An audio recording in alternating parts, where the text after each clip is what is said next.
Hey guys, Midway Piper here. I hope all is well. It's gonna be a YABO today. I don't do those very often, but I figured I'd wait and open the box with you guys. So, you know,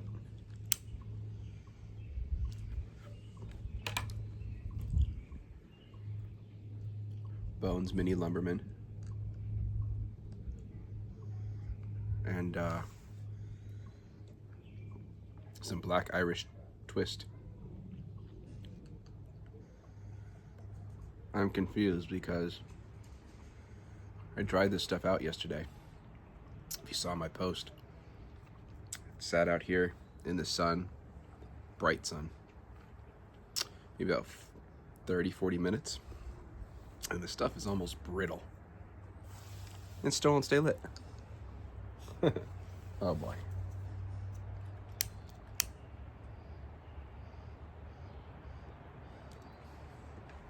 All right. So, let's open the box today. I know a lot of you pipe guys or knife guys too, so.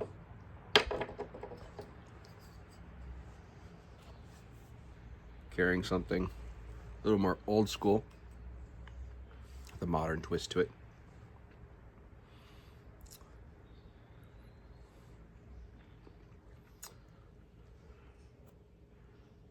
Jack Wolf knives.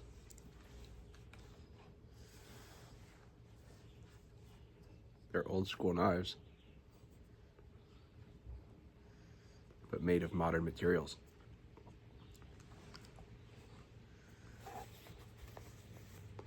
Look at those carbon fiber scales. Hold on. Shine some light on this and see if it.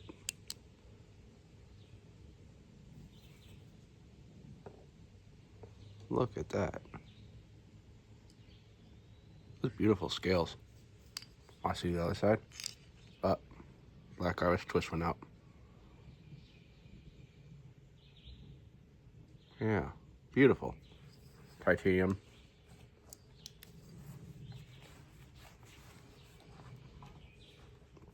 Hold on. Again.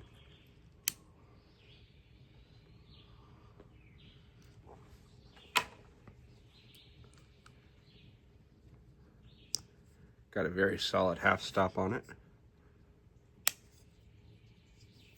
Look at that. Beautiful. Super sharp. I've never seen a box from Smoking Pipes this size for what's in it. It's kind of crazy, actually.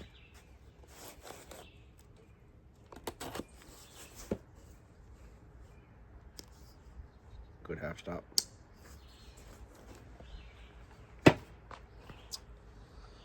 All right.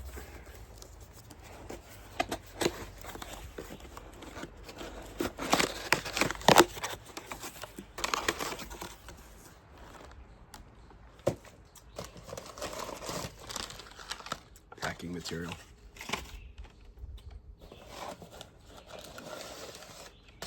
More packing material.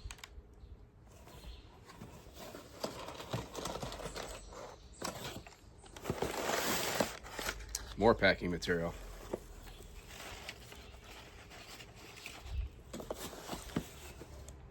This whole box for 4 tins.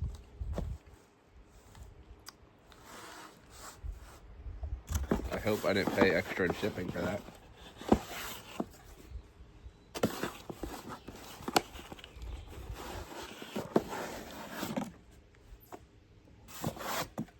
Hold on. Okay.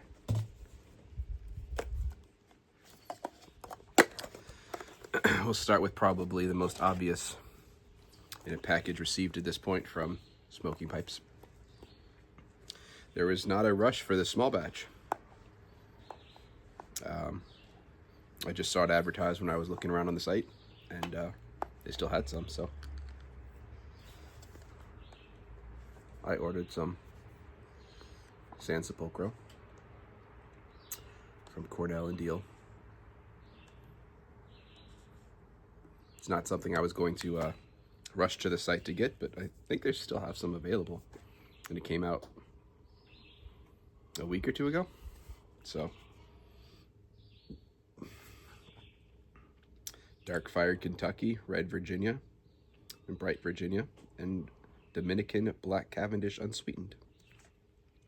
I don't know. I've never tried it before. So, I got 2 tins. If I don't like it, maybe it'll go in a giveaway. But why not? The one that I was looking forward to the most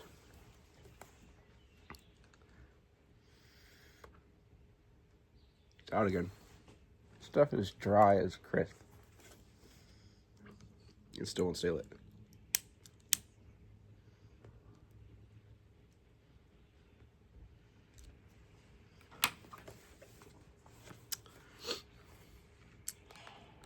I got GL piece, Ellipsis Flake. Against a backdrop of Virginia tobacco, small leaf, Izmir, St. James, Perique, and a trace of heirloom burley. Create a dreamscape of flavors that dance across your palate. Its natural sweetness mingles with notes of citrus, ethereal hints of exotic spices, and delicate nutty character. So, you guys probably know that I love me some Oriental tobaccos. And Oriental mixed with burley seemed like it'd be interesting, so. Well, the Oriental, Perique, and burley seemed like an interesting mix. So, I got a tin of it. Hell, I'll probably smoke this one tomorrow, so I may as well pop the tin, right? Just to give it a good sniff.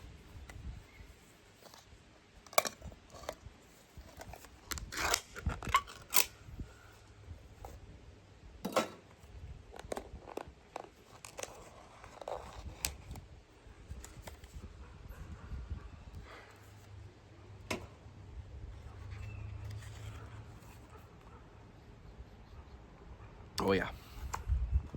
Definitely Oriental and Perique. That's for sure. That's for sure. Okay. Broken Flake. Okay. Cool. I am excited to try that one.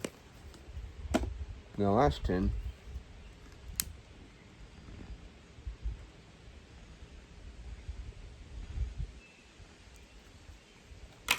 One I've thought about for quite a while, and it was on sale, so I got it. 10 Russians. Captain Earl's 10 Russians.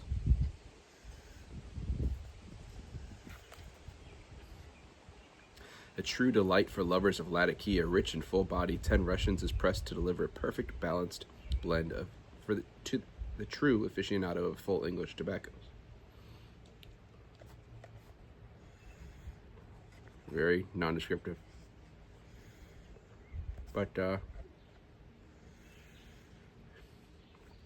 don't know. All the Captain Earl's blends were were on sale. So, I've been looking at this one for a while. So, I gave it a try, or an order, and we'll see what I think. That's a big solid chunk in there. So, that's what I got. No new pipe or anything super fancy like that. Just a couple new tobaccos to try.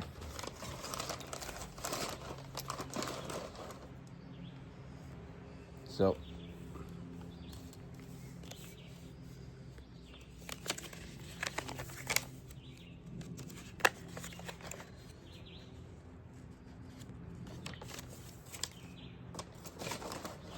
anyways, I really don't know what to do with this stuff.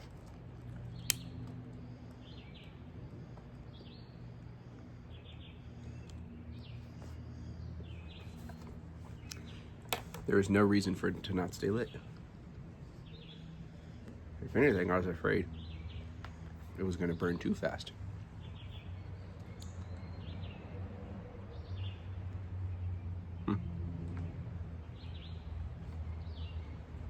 Still pretty good stuff. I like the flavor. It almost seems a little bitey though today, which is weird.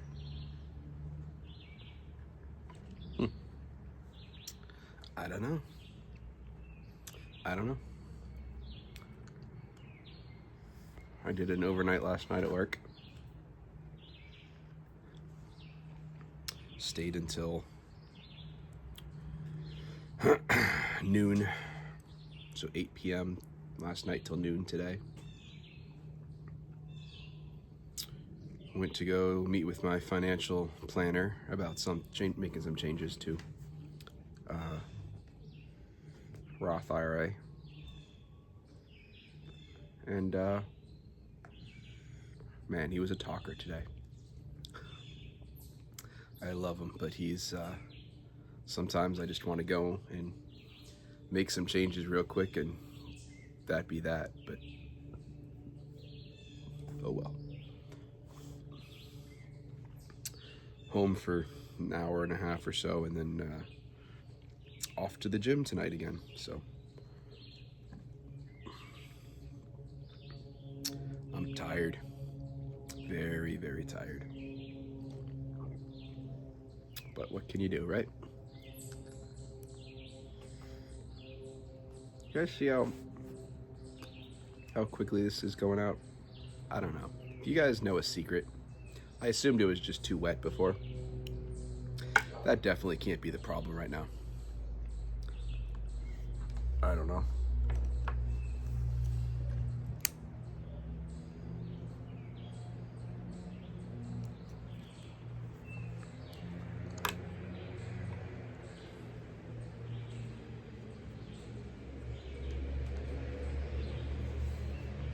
Who knows? Who knows?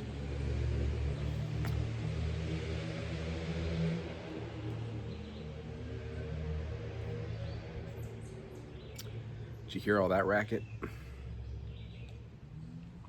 People in their very loud cars. Completely unnecessary.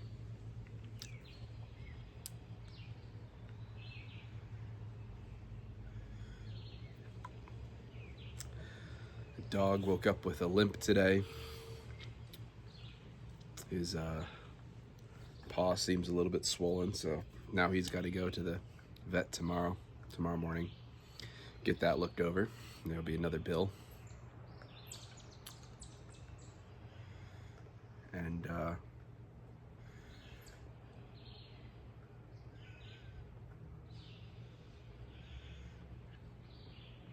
we have pet insurance, so they'll reimburse us for most of it, but nonetheless, it's just another something. We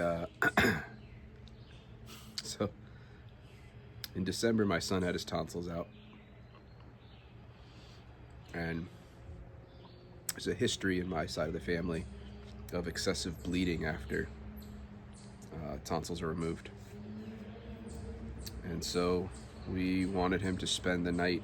It's an outpatient procedure at this point, but we wanted him to stay the night in the hospital just in case, which was a good idea because he was in rough shape.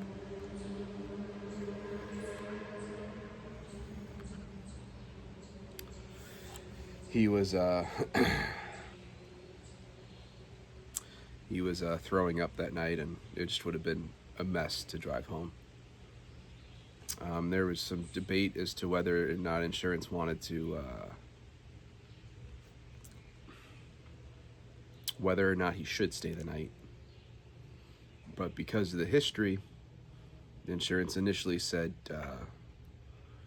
if the doctor said it was okay that he spend the night because of that history, then it would be fine. So we've got a letter from insurance denying the coverage, which is very annoying and a very expensive bill. So we sent the info back to them and we're like, nope, you guys should be covering this, especially for what you pay for insurance. So they said they'll be getting back to it, figuring it out. Called the hospital, see what they could do about it, and they said they can't do anything about it because they haven't received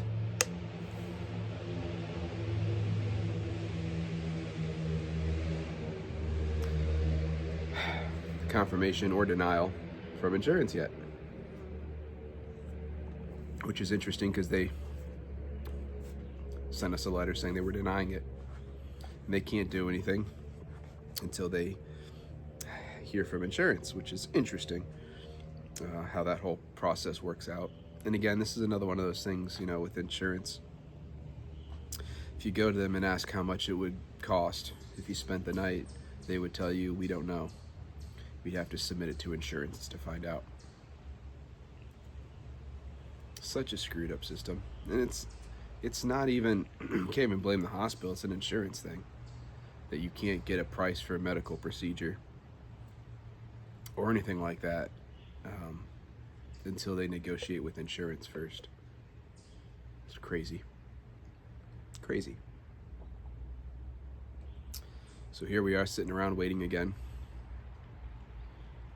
And it'll probably be a little while until we hear back from that again. So, I don't know.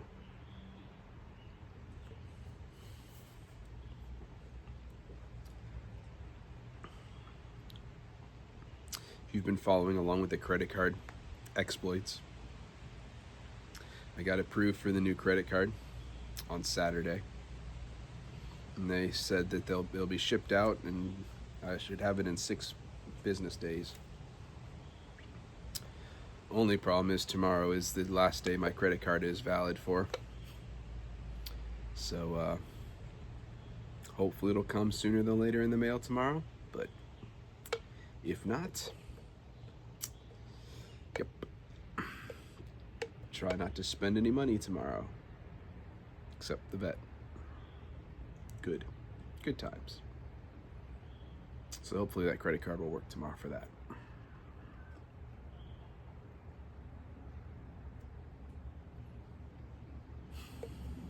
Adulting sucks.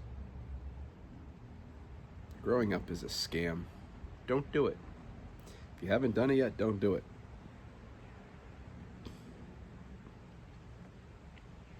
But anyways, I went to go change over one of our Roth IRAs. Changed it over to start building a dividend fund in their Roth.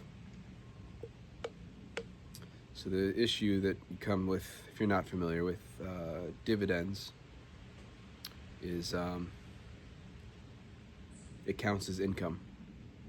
So when you make money just for owning the stocks, even if you reinvest it automatically, it still counts as income, so it's taxable income. But if you do it in a Roth IRA, not only do the stocks grow in value, hopefully, tax-free, but you also, all the dividend income is also going to be tax-free. So the goal is to grow that account and keep reinvesting the dividends for the next, I don't know, 20, 30 years. And then hopefully be able to make enough of those dividends to hopefully get, you know, $1,000 or $2,000 a month in dividends to that I can either continue reinvesting to grow that nest egg, or for some supplemental income in retirement without having to sell any of the stock. So That's the goal. I don't want the money for now. I don't want that. I don't want to have to worry. I'm not trying to make enough to retire early. Roth IRAs have a maximum of $7,000 a year that you can shove away into a fund. So if you put $7,000 a year away, then that'll be something good. Then you can do it's called a backdoor transfer. So you can put money into a traditional IRA as a tax deduction each year. And then you can do what's called a backdoor transfer, where you move the money from, essentially you sell it out of your traditional IRA, which counts as a tax deduction, and you can roll it into your Roth IRA, and you get taxed when you do that, but I believe it's a lower tax than if you just sold the money out of the IRA. So I'm gonna do that as well for some of the money I have in my traditional IRA this year, just to really try to get some good solid money into those dividend paying funds, and hopefully start that nest egg building a little bit faster. So yeah, this whole investing thing is it's a lot. I think it'll pay off down the road, but if this is not something that is taught really ever, and I mean, you have to search it out. You don't learn it in school or anything like that. So this stuff is very, very interesting to learn. And again, the more you learn about it, the more tax loopholes you find out about. And these are all fantastic ways that wealthy people can stay wealthy. So, yeah.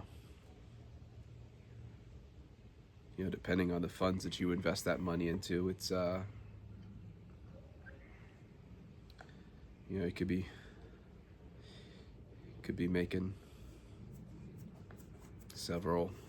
It starts off slow, but if you keep reinvesting the dividends and then you keep depositing money and buying more shares of the stocks, it's you get more money in dividends each year, and hopefully it'll just keep growing into something nice.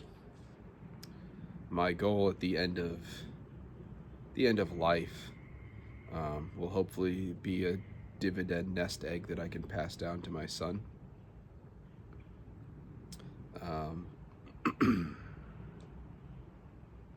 And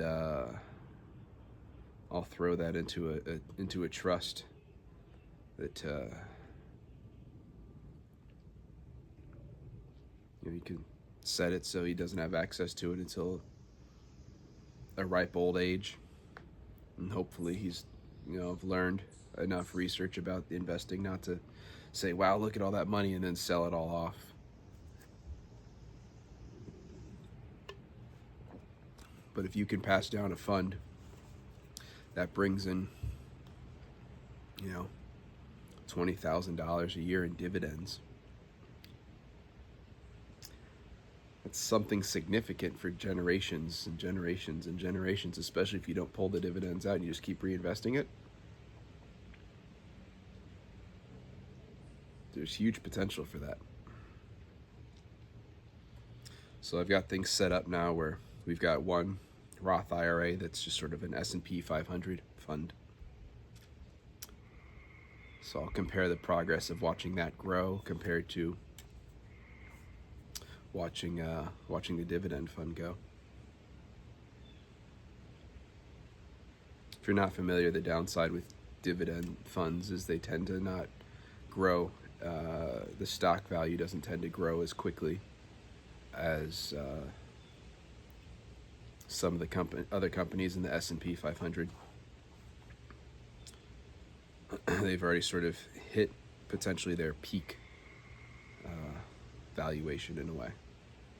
So companies like McDonald's and Coke and all those companies they're just kind of well established. It's not much for their stocks to grow, but instead of they take those profits and they pay their shareholders in the form of dividends. So it's an interesting, very interesting setup. But with the idea with retirement, traditional retirement not existing anymore,